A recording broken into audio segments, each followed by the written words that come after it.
Bismillahirrahmanirrahim. Assalamualaikum warahmatullahi wabarakatuh. Selamat pagi, salam sehat, salam sejahtera untuk kita semua, terkhusus untuk Bapak Ibu penilai sertifikasi dosen tahun 2025.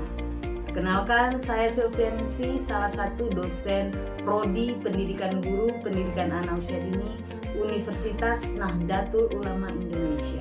Video ini dibuat untuk melengkapi persyaratan dalam pengajuan sertifikasi dosen gelombang tahun 2025, yaitu pernyataan diri dosen dalam unjuk kerja Tridharma Perguruan Tinggi PDDD UKTPT dalam bidang pengajaran.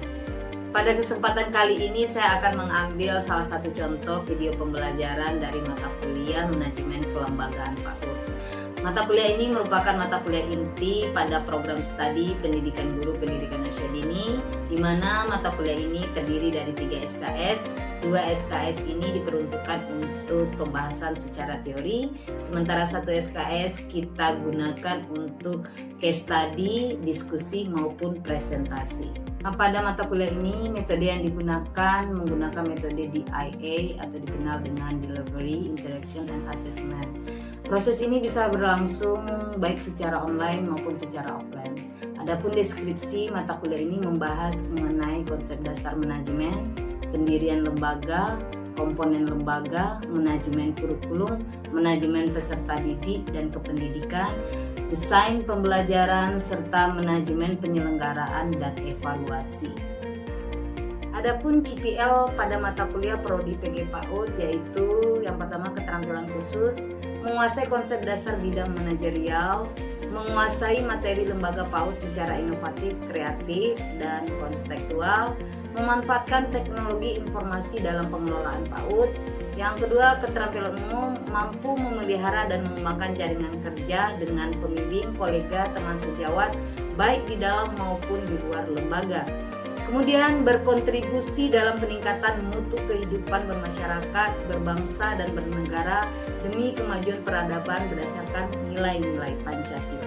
Adapun CPMK pada mata kuliah ini yang pertama, mahasiswa mampu mengerti dan memahami mengenai paradigma tentang penyelenggaraan manajemen PAUD. Yang kedua, mahasiswa mampu mengerti dan memahami tentang karakteristik peserta didik dan tenaga kependidikan. Kemudian yang ketiga, mahasiswa mampu menjelaskan prinsip-prinsip penyelenggaraan kelembagaan. Kemudian mahasiswa mampu menjelaskan tentang komponen-komponen penyelenggaraan. Yang kelima, mahasiswa mampu menjelaskan teknis pembentukan lembaga PAUD.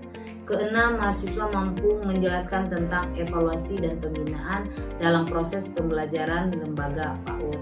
Yang terakhir, mahasiswa dapat menganalisis pengembangan layanan manajemen PAUD dan merancang pengembangan manajemen di lembaga PAUD melalui berbagai jenis referensi yang menggunakan mind mapping dengan baik dan terintegrasikan dengan nilai-nilai Islami. Baiklah, untuk sub CPMK pada mata kuliah ini bisa dilihat di layar sebagai berikut.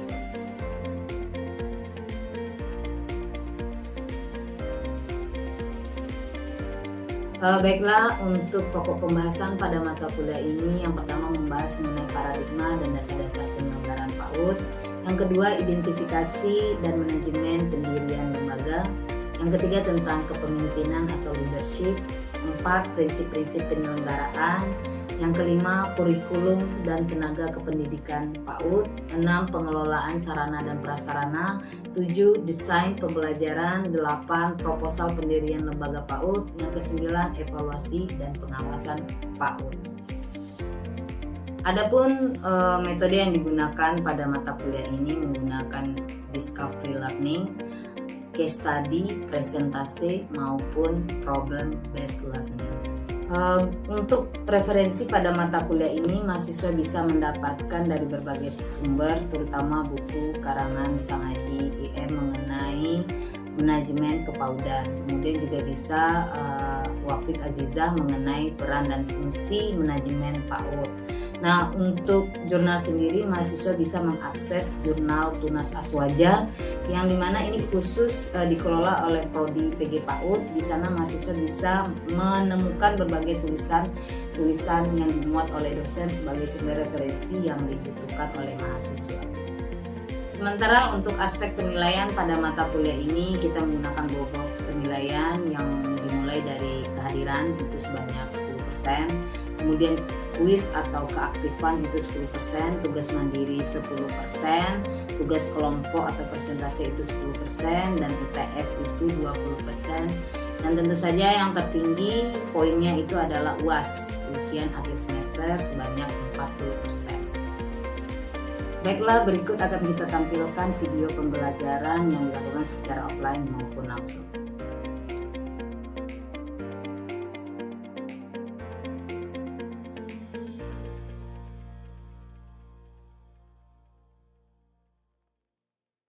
Oke, Assalamualaikum warahmatullahi wabarakatuh. Waalaikumsalam warahmatullahi wabarakatuh. Gimana kabarnya hari ini? Semua sehat? Alhamdulillah. Luar biasa. Oke, sehat semua ya, alhamdulillah. Ada yang mau pimpin yel-yel nggak pagi ini biar semangatnya lebih keluar lagi? Ada? Nggak ada? Kita nyanyi dulu lah. Ya. 1, 2, 3. Good morning everybody, how are you? Just fine. Good morning everybody, how are you? Just fine. Good morning to you. Good morning to me. Good morning everybody, how are you? Just fine. Oke, terima kasih. Balik lagi ke mata kuliah kita ya, manajemen kelembagaan PAUD. Nah, sebelumnya silakan dulu ambil absensinya ya di barcode di SIAKAD. Oke, silakan ambil absensi dulu sebelum kita mulai perkuliahannya. Silakan di barcode dulu di SIAKAD ya, karena kita sudah dimudahkan absensinya main scan aja. Oke?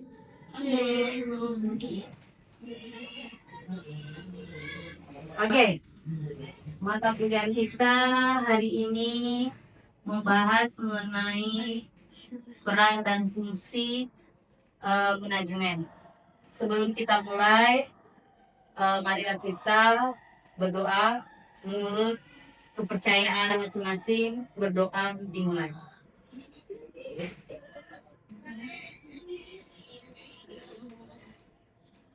Oke, berdoa selesai. Fungsi dan peran manajemen. Ini adalah pertemuan kita yang keempat. Kemarin minggu lalu kita sudah membahas mengenai landasan. Nah, apa sih yang menjadi landasan dalam penyelenggaraan sebuah lembaga? Ada yang masih ingat? Oke, silakan. Operasional. Izin operasional, benar. Apalagi landasan lain? Nabila. Legalitas, oke. Ada lagi? Adanya murid dan guru. Oke, murid dan guru. Ada lagi yang lain? Elva? Adanya bangunan. Bangunannya, oke. Ada lagi? Cukup? Oke. Nah, benar ya, di dalam sebuah landasan-landasan yang terpenting itu adalah landasan hukumnya, legalitas dari sebuah lembaga itu. Jadi ketika ada permasalahan yang terjadi, kita sudah punya kekuatan hukum yang tidak bisa menggugat sebuah lembaga kita. Nah, itu pentingnya bagaimana kita mempunyai legalitas yang resmi ya, yang dikeluarkan dari pemerintahan gitu. Jadi kalau misalkan belum SHM atau gimana kepemilikannya, silakan diurus dulu seperti itu. Jadi kalaupun misalkan bangunannya kontrak atau sewa, ada surat perjanjian kontraknya yang jelas ya. Jadi jangan sampai kita itu di saat lembaga kita sudah berdiri dan sudah cukup dikenal, maka datanglah pihak-pihak yang tidak berkepentingan mengganggu dan kita tidak mempunyai kekuatan hukum. Nah, itu permasalahan dan kendala yang biasanya terjadi. Untuk sebab itu, ketika kita sudah mendirikan lembaga cukup lama, maka itu yang perlu diperkuat. Oke, kita masuk ke chapter keempat atau pertemuan kita keempat di minggu pertemuan kita hari ini ya, di minggu keempat tentang manajemen atau ini peran dan fungsi manajemen. Nah, sebagaimana kita ketahui bahwa peran dan fungsi manajemen itu sangat penting ya. Oke, nih peran manajemen dalam penyelenggaraan PAP penting atau tidak? Penting. Oke, ada yang tahu kenapa penting? Coba ada yang bisa mengungkapkan kenapa alasannya peran manajemen ini sangat penting? Coba bisa memberikan paparannya, pendapatnya, kenapa penting? Ya, ada? Oke, silakan. Apa? Untuk menetapkan tujuannya. Oke, untuk menetapkan tujuan. Ada lagi pendapat yang lain? Ada lagi? Ayo. Kenapa manajemen itu penting? Apalagi? Oke, Untuk meningkatkan kualitas pendidikannya. untuk meningkatkan kualitas pendidikan. Cukup? Cukup. Oke. Bagaimana kita ketahui bahwa peran manajemen itu sangat penting. Yang pertama itu adalah untuk menentukan apa yang menjadi visi dan misi lembaga tersebut. Nah, ya, tujuan yang jelas. Jadi ketika kita sudah memiliki manajemen tidak hanya di sebuah lembaga, akan tetapi juga dalam diri sendiri. Ketika kita sudah memiliki manajemen, kan manajemen itu di semua itu dikontrol. Adanya pengelolaan ya, adanya di dalamnya pengawasan, adanya pembagian. Jadi job desk-nya jelas, teratur, sistematis dan terorganisir. Oke, itu pentingnya. Next, apa saja yang dilakukan ya di dalam menjalankan manajemen itu ya, biar semua tujuan kita itu tercapai. Yang pertama itu tentu saja dilakukannya perencanaan yang matang. Ya, sebagaimana kita ketahui bahwa jikalau di dalam sebuah lembaga namanya kita ingin mendirikan sebuah layanan pendidikan yang berkualitas, tentu kita ingin perencanaannya yang matang, yang siap, yang mempunyai visi dan misi dan yang jelas dan tujuannya. Oke, itu adalah dilakukan perencanaan. Oke, selanjutnya itu pengorganisasian. Tak kalah pentingnya dari perencanaan, pengorganisasian ini juga sangat penting. Jadi di dalam sebuah lembaga itu sudah ada struktur organisasinya. Siapa yang menjadi pimpinan, siapa yang menjadi divisi-divisi bagian lainnya yang mempunyai job desk masing-masing, sehingga peran dan tugasnya jelas.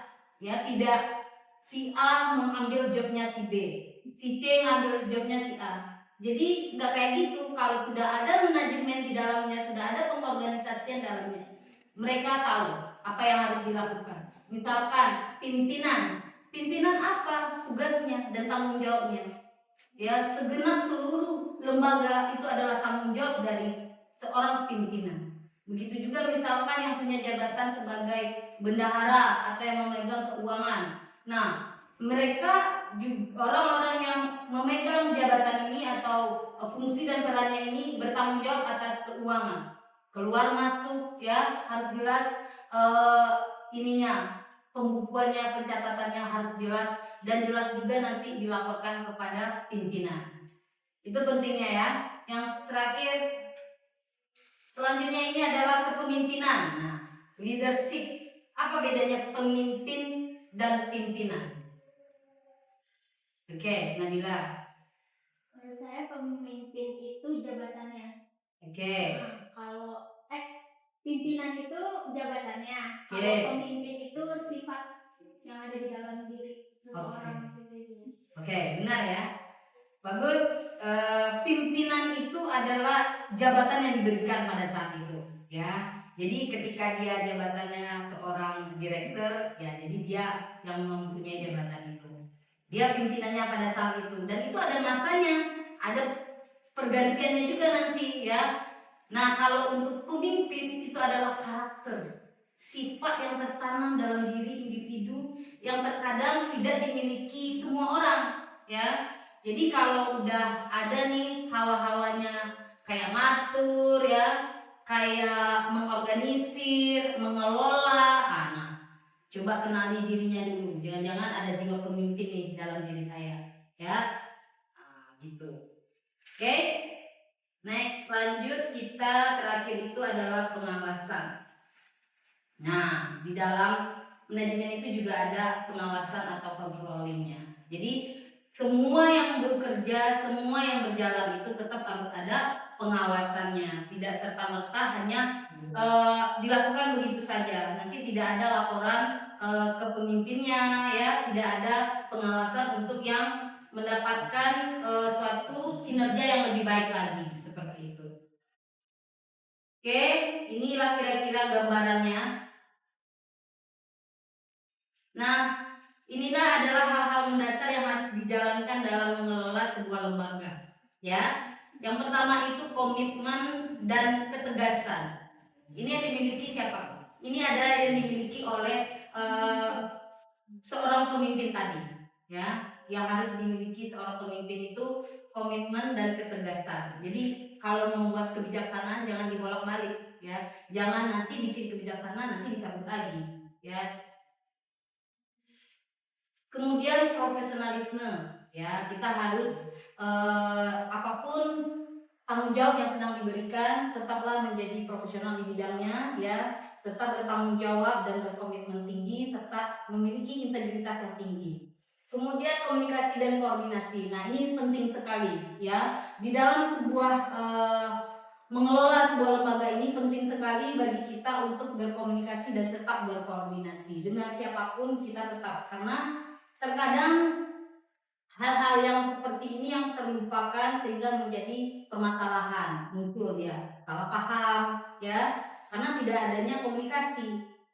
Kemudian kompetisi. Nah, ini penting untuk menjadikan sebuah lembaga itu lebih berkualitas ya. Tentu adanya jiwa saing namanya, kompetisi ya. Jadi dimana kita tidak hanya lembaga kita itu sepertinya gak ada progres gitu, gak ada perkembangan. Nah, itu perlunya kompetisi. Oke, ada pantun nih ya. Pergi memancing ke Sungai Sula, bila dipancing di hari senja. Cukup sekian dari saya. Sesi diskusi dan bertanya kita buka. Oke? Ada yang ingin atau saya ya yang memberikan sebuah isu ya terkait, kita akan dibagi dua kelompok ya. Saya minta dua kelompok saja. Sebelah kanan kelompok A, sebelah kiri saya kelompok B. Oke, cukup ya. 49 dan 945. Oke. Terkait isu yang akan dibahas, nanti tiap kelompok memberikan paparannya, pendapatnya. Ini terkait masalah sebuah lembaga yang mengalami atau tersandung kasus hukum ya, bisa jadi itu adalah perbuatan pelecehan ya. Nah, bagaimana pandangan saudara atau pendapat tentang lembaga yang terkandung kasus tersebut? Kemudian solusi apa kira-kira yang bisa saudara berikan untuk lembaga yang tersandung kasus hukum? Monggo diskusikan, waktu diskusinya kira-kira 10 menit ya. Nanti saya ini lagi, tanyakan lagi kalau sudah selesai. Oke, siap.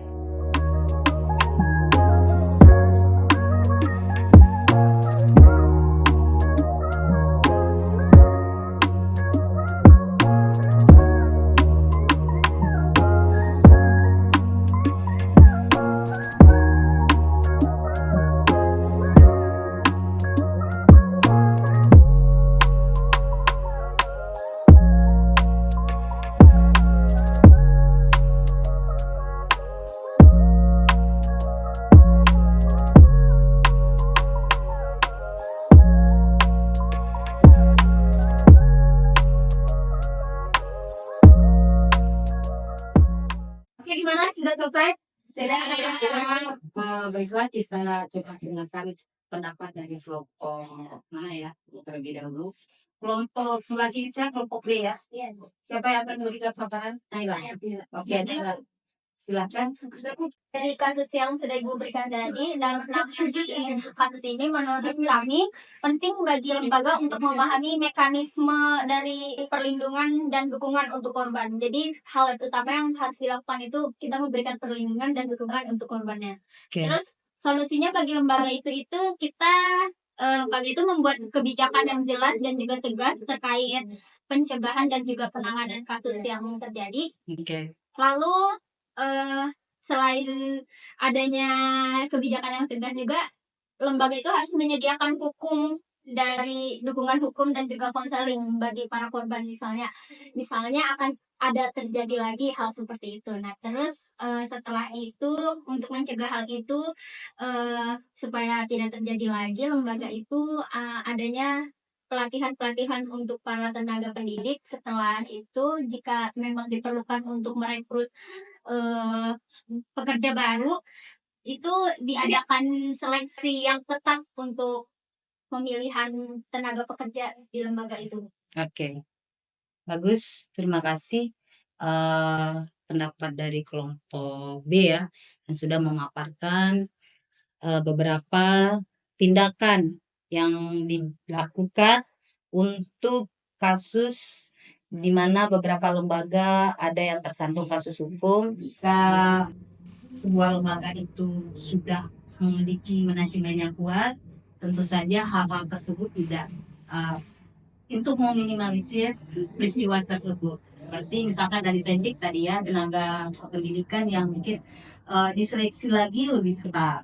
Itu. Oke, kita dengarkan juga kelompok A. Ya, tadi sudah kita dengarkan. Oke, baik. Pendapat dari kelompok kami yaitu Ibu adanya transparansi akuntabilitas. Jadi lembaga harus memiliki mekanisme pelaporan yang jelas terhadap hukum gitu. Terus adanya pendidikan dan pelatihan, sistem pelaporan yang aman, investigasi yang profesional, konsekuensi yang jelas serta dukungan kepada korban. Solusi ini bertujuan untuk menciptakan lingkungan yang aman dan mendukung bagi semua warga sekolah, serta memastikan bahwa kasus-kasus pelecehan atau pelanggaran hukum ditangani dengan serius dan profesional. Itu Bu dari kelompok kami. Oke, saya rasa cukup perbincangan kita pada hari ini. Pertemuannya untuk minggu depan itu tentang membahas, silakan dicek lagi di selanjutnya mengenai ini lagi ya tentang prinsip-prinsip ya, prinsip-prinsip penyelenggaraan lembaga. Oke, ada yang bisa menyimpulkan perkuliahan kita, materi yang sudah saya paparkan tadi? Ada yang bisa menyimpulkan? Monggo. Oke, Sofi silakan. Ya, jadi menurut saya kesimpulan dari penelitian kita hari ini ya bahwa suatu lembaga itu harus memiliki dana hukum yang kuat, dan di sebuah lembaga juga kita harus terstruktur dengan tegas gitu. Jadi setiap anggota dalam organisasi harus mengetahui tugas dan fungsinya masing-masing dalam sebuah lembaga. Cukup sekian perkuliahan kita pada hari ini. Terima kasih kepada kelompok yang sudah memaparkan pendapatnya mengenai isu yang terkait tadi. Ya, bagus pendapat yang dipaparkan, dan saya akhiri dengan mengucapkan alhamdulillahirobbilalamin. Saya tutup. Assalamualaikum warahmatullahi wabarakatuh. Waalaikumsalam warahmatullahi wabarakatuh.